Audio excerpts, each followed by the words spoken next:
Good evening.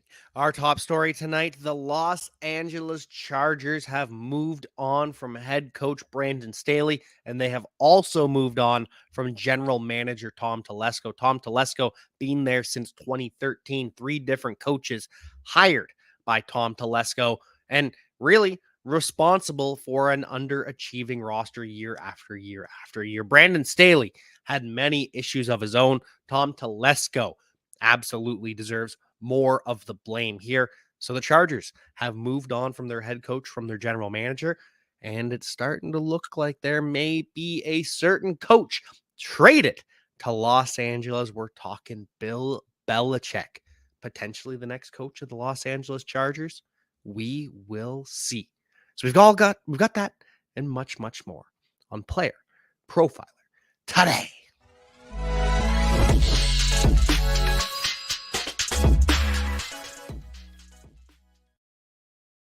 So the Chargers have officially moved on from Brandon Staley. Brandon Staley, the first head coach fired by the Chargers since 1998.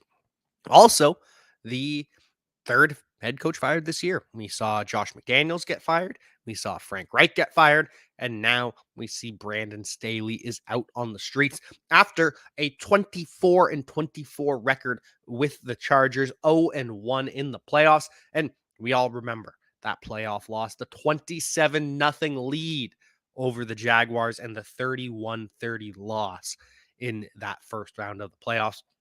And then Jaguars move on to the divisional round, and the Chargers are sent packing. And a lot of people were surprised that Brandon Staley wasn't fired after that, because that's not the first time Brandon Staley's team has melted down. 2021, week 18. Loser goes home, winner makes the playoffs. Or they could have tied and both teams made it. Raiders get the W. Raiders go to the playoffs. Chargers outside looking in, finally make the playoffs, blow it. And so people were talking then, should the Chargers move on from Brandon Staley? It doesn't seem like this guy is the answer. This defense that he's supposed to be in charge of, he's supposed to be the defensive guru. That's why he was hired. After spending a short period of time at St. Mary's as the defensive coordinator, ends up as a disciple of Vic Fangio, and then just goes from there. Ends up with the Los Angeles Rams, ends up as a head coach. A very quick turnaround, a very quick career path, and then you come to find out maybe he's not the guy. Maybe the defense that he was calling with Aaron Donald and Jalen Ramsey in their prime, maybe that was more to do with it than Brandon Staley. And that's kind of what it's looking like now after so many defensive flubs. But it's not all on Brandon Staley. Tom Telesco, pretty brutal drafts, especially in recent years. Now, Tom Telesco very often was great for hitting a home run in the first round. We're not going to talk about this year. Quentin Johnston, bad pick this year. But in years prior, we've seen Zion Johnson, Rashawn Slater. We saw Justin Herbert. We saw Joey Bosa. We saw Derwin James. Great picks in the first round, consistently hitting high-value impact players. Derwin James, an all-pro. Joey Bosa, all-pro. Rashawn Slater looking like an all-pro in the making. Zion Johnson, now guard in the first round, isn't a high-value position, but protecting Justin Herbert is absolutely high value. So a lot of great first-round picks, and then after that, it fell off consistently. This year, they go Quentin Johnston when they really could use Zay Flowers or Jordan Addison or Jaden Reed right about now, but no, they went Quentin Johnston. And many other decisions, including the spending decisions. Now, 58% of the salary cap next year in 2024 is invested in Khalil Mack, Joey Bosa, Keenan Allen, and Mike Williams. Four players account for 58% of the salary cap in 2024. Plus, we have $20.8 million of salary cap going to J.C. Jackson, plus 19.8 going to Derwin James, 19.3 going to Justin Herbert. And Justin Herbert's cap number is going to continue to climb because of the contract that he got. This is the cheapest he is going to be for a long time until they do a new deal.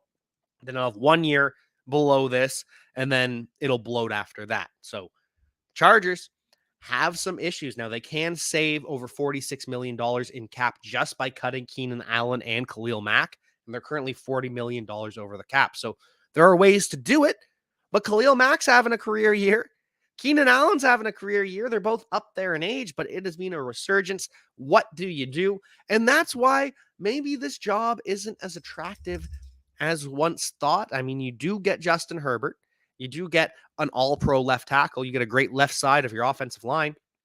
And then the rest of your star players are aging. Keenan Allen, Khalil Mack, both 31, 32. Joey Bosa, aging. Joey Bosa going to be 29 next season, which isn't that old, but it's getting up there in the NFL age. Austin Eckler's a free agent.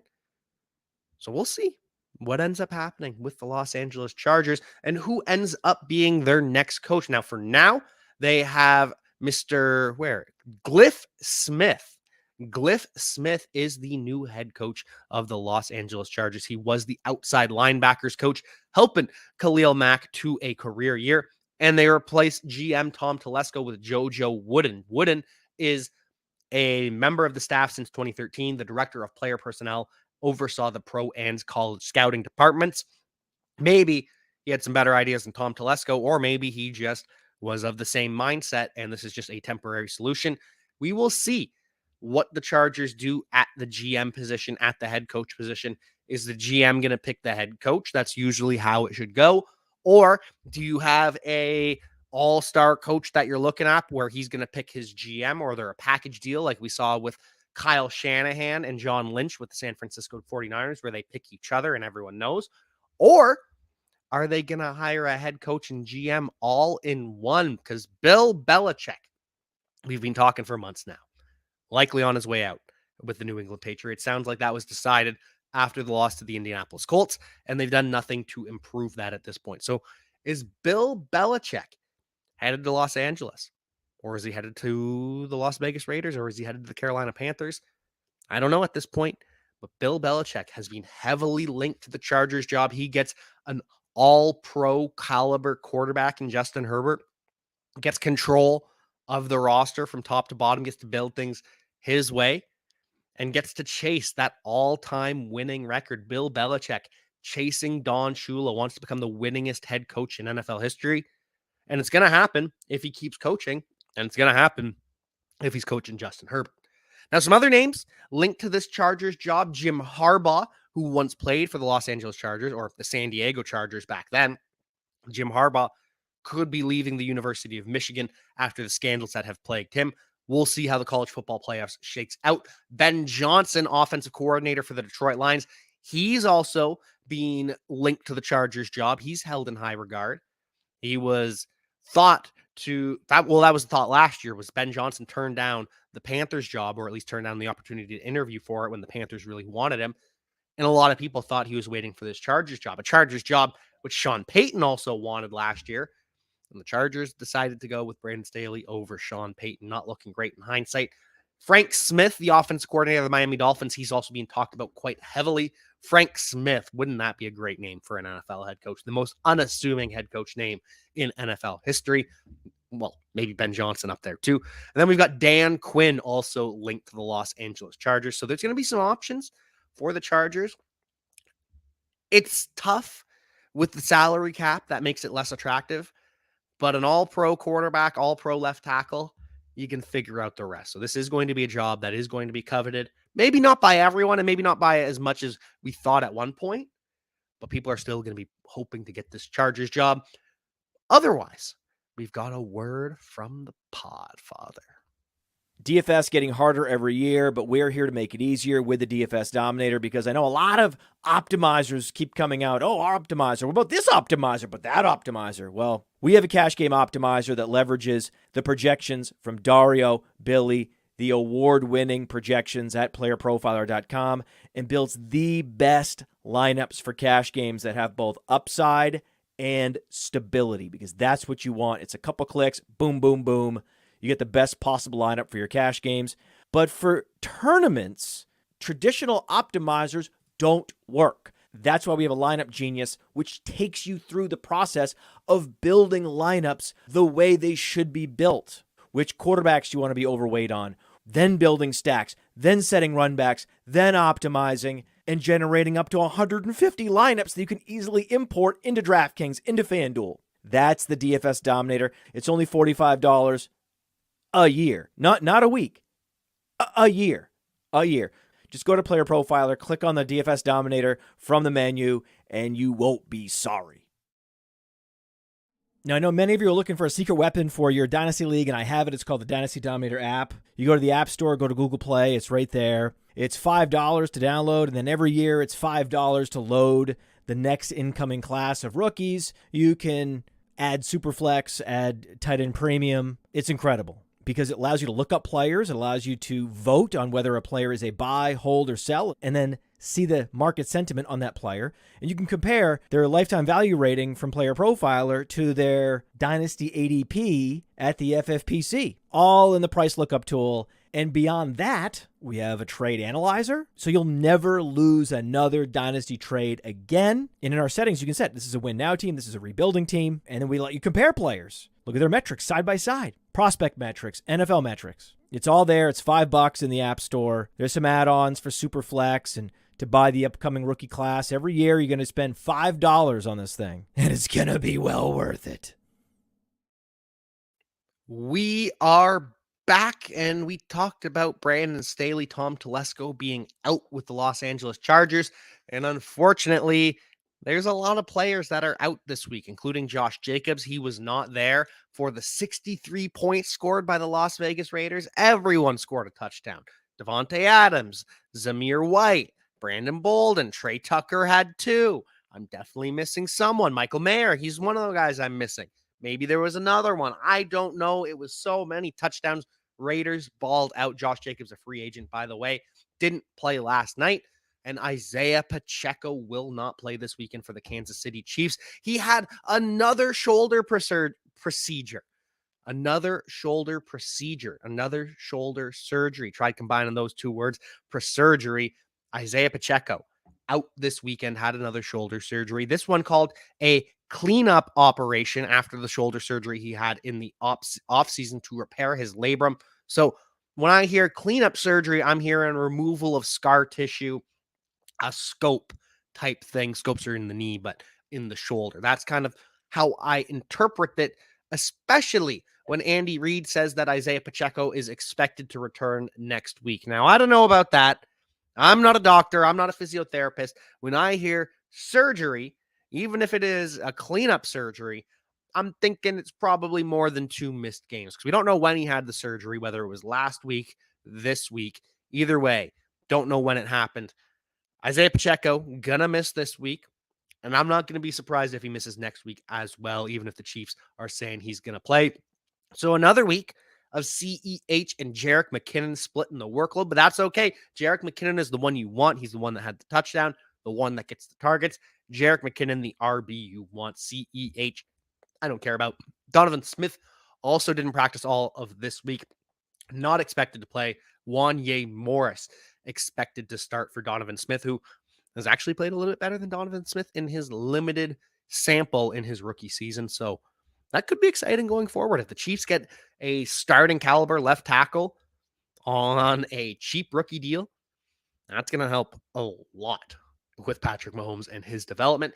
Travis Kelce, by the way, there was some news, at least in the entertainment sphere, not so much in the NFL sphere. No one in the NFL was surprised when Travis Kelce wasn't at Taylor Swift's birthday, but Entertainment Tonight, ET, had to put out a story that Travis does care about Taylor and that he didn't just skip her birthday, but Travis remains committed to playing his best and doing his best on and off the field. The team practices are critical, mandatory to attend, and something he takes very seriously.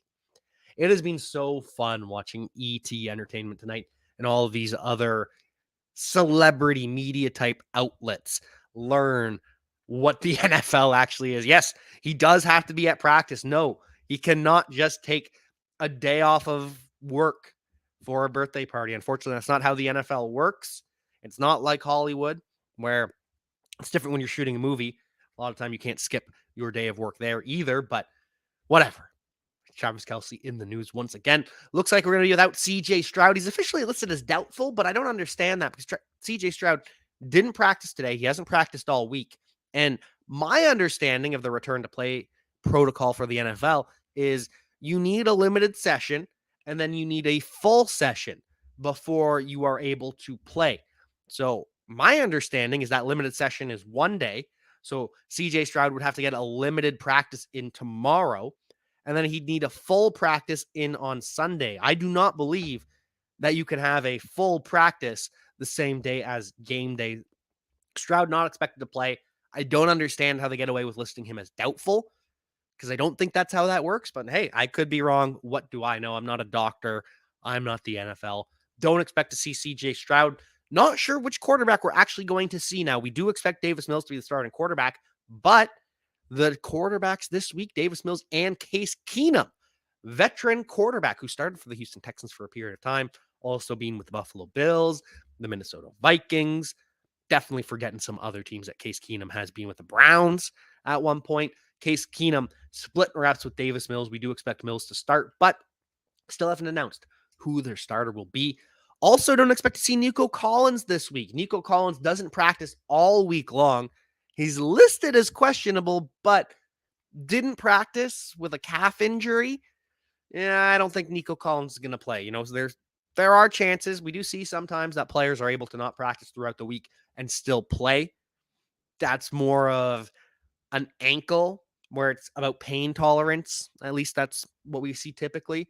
Whereas a calf injury is a risk of more serious injury. So I don't expect to see Nico Collins. I expect to see Davis Mills throw into John Mechie, to Xavier Hutchinson, to Robert Woods, and to Dalton Schultz and Noah Brown. Noah Brown limited all week with the knee injury, but usually he misses a practice. So for Noah Brown to be limited all week, that is good news. And Dalton Schultz officially off the injury report. Dalton Schultz is going to be out there catching passes for the Houston Texans, whoever their quarterback is. Will be without Will Anderson, though, their star edge rusher. He is out with an ankle injury. The Vikings also have a player out with an ankle injury. That is Alexander Mattison. Doesn't practice all week. Ruled out today. Alexander Mattison will be ceding ground to Ty Kevius Chandler. Now RB1 for the Minnesota Vikings. RB2 is Kene Nwangwu. And RB3 is going to be Myles Gaskin, who is elevated from the practice squad. He is going to be the third string. But I do expect Ty Chandler to be a bell cow, seeing 65-70% of the snaps of the opportunity. They have not been excited to get Kene Nwangwu on the field at all. He is just a special teamer for the most part, so I expect a healthy dose of Ty Chandler this week for the Minnesota Vikings without Alexander Mattison. And I expect a healthy dose of Antonio Gibson without Brian Robinson. Brian Robinson out with a hamstring injury for the Washington Commanders. This matchup that the Commanders have with the Los Angeles Rams has over a 50-point over-under. Vegas expecting the points to fly. Sam Howell going to be slinging the ball to keep up with Matthew Stafford, checking it down to Antonio Gibson.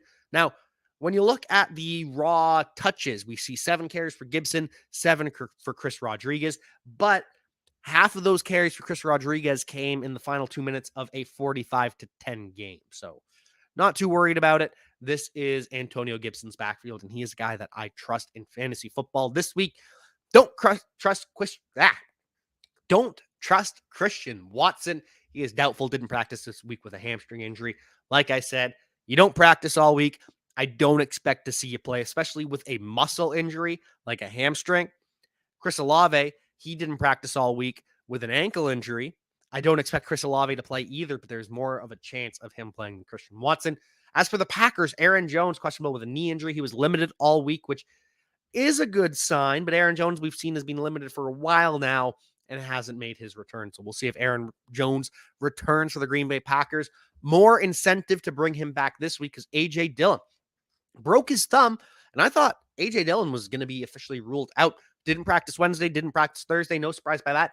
But then gets a limited session in on Friday, so A.J. Dillon may actually miss no time. Could be a straight split between A.J. Dillon and Aaron Jones. Could be a split between A.J. Dillon and Patrick Taylor. Could be a split between Aaron Jones and Patrick Taylor. Either way, it's going to be a split between someone. We just don't know which Packers running backs are playing yet.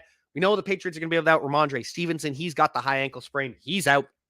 Demario Douglas clears concussion protocol. He's back. Juju, Devontae Parker, Tyquan Thornton, all questionable this week. Expecting all of them to play, though. No Aaron Rodgers for the Jets this week, even though he looks normal.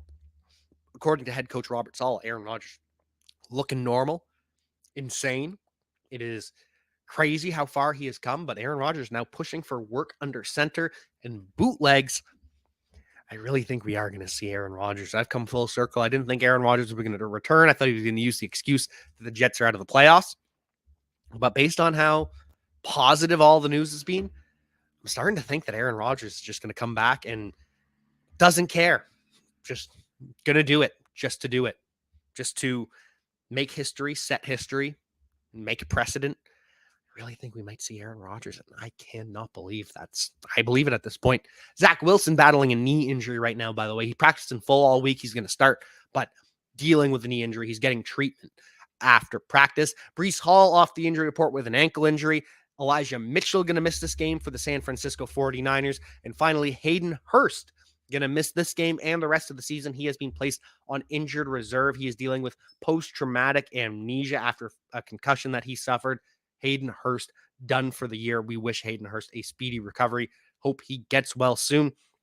So that's all the players that have been ruled out from a fantasy football perspective.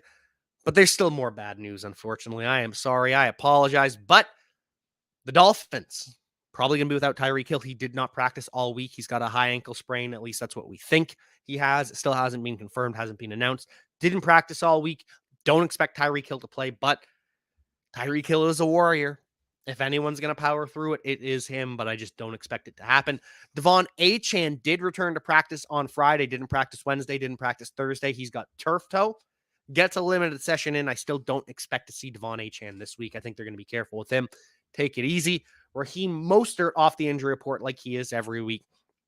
Every week, Raheem Mostert starts the week, doesn't practice. This week, he was limited the rest of the week. Doesn't matter. Raheem Mostert's going to play on Sunday. We'll see how many offensive linemen he has, though. Robert Hunt, their right guard, he is out. Their backup center, Liam Eichenberg, he finally got in a limited session on Friday, but I don't expect to see him with the calf injury. He is their backup center, starting center, just tore his ACL last week. Teron Armstead is limited, but I do expect to see Teron Armstead. Austin Jackson also limited, their right tackle, so lots of injuries for the Miami Dolphins. Same with the Saints. Chris Olave didn't practice all week, like I mentioned. Officially a game time decision. But it's not all bad news for the Saints. Rashid Shaheed and Taysom Hill are officially off the injury report. Both will make their return. Rashid Shaheed missed the past 2 games. Taysom Hill missed the past week. Both are good to go.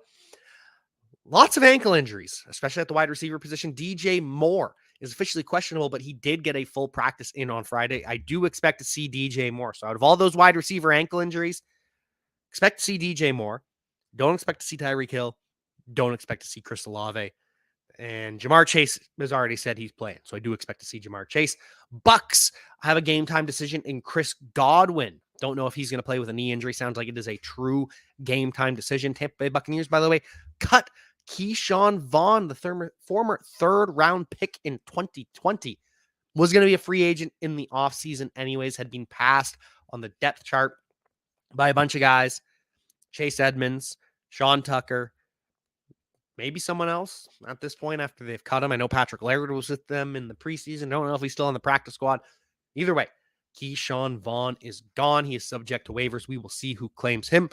Cardinals have Kyler Murray. Expect him to be good to go with a thumb injury. Hollywood Brown limited this week in practice. 2 limited practices in a row after not practicing on Wednesday. But before the bye, Hollywood Brown spent a whole week not practicing with the heel injury and did play. So I do expect to see Hollywood Brown. Starting to think we're going to see Michael Wilson, 3 limited sessions in a row from him. So I do think we see him return. And I'm starting to think we see Darren Waller return as well. Darren Waller off the injury report. I did not expect him to return this quickly, but I don't trust him. I don't trust him at all. He's officially questionable, even if he's getting practices in full. But don't trust Darren Waller, even if he plays. I am not putting my fantasy hopes and dreams on Darren Waller, and I'm probably never drafting Darren Waller again at this point. Other news and notes around the NFL. Trevor Lawrence, Travis Etienne off the injury report. Tyler Higbee trending towards playing for the Los Angeles Rams. Lots of good news to end our show, but it's a lot of bad news throughout the show. A lot of players not going to play this week. A lot of players already confirmed out. A lot of players that we expect to miss. It's going to be a battle. First round of the playoffs is absolutely going to be a battle, especially if you already got off on a bad foot. You started Austin Eckler. Your opponent had Zamir White. And your opponent already is pretty much double your score. You can thank the Los Angeles Chargers, Easton Stick, Brandon Staley, Tom Telesco. You can thank all of them for that. And we'll see who the next head coach of the Los Angeles Chargers is. And I know they're in LA. And I know they're in LA now. But whoever it is, I hope they keep it classy. San Diego.